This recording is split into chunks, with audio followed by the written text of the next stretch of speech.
А если какое-то дерево не дает плодов, что Бог делает? Давайте посмотрим на Библию, что писалось о смоковнице. Когда смоковница не давала плоды, и Бог сказал: засохни, и она засохла, и ее срубали и в печку кинули.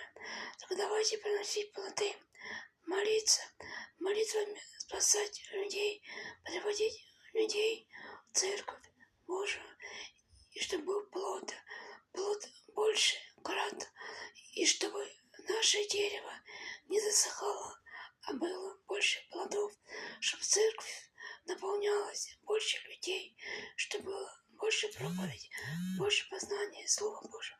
Познавайте Евангелие и будьте в чистоте и истине. Истина прибавляет благодати.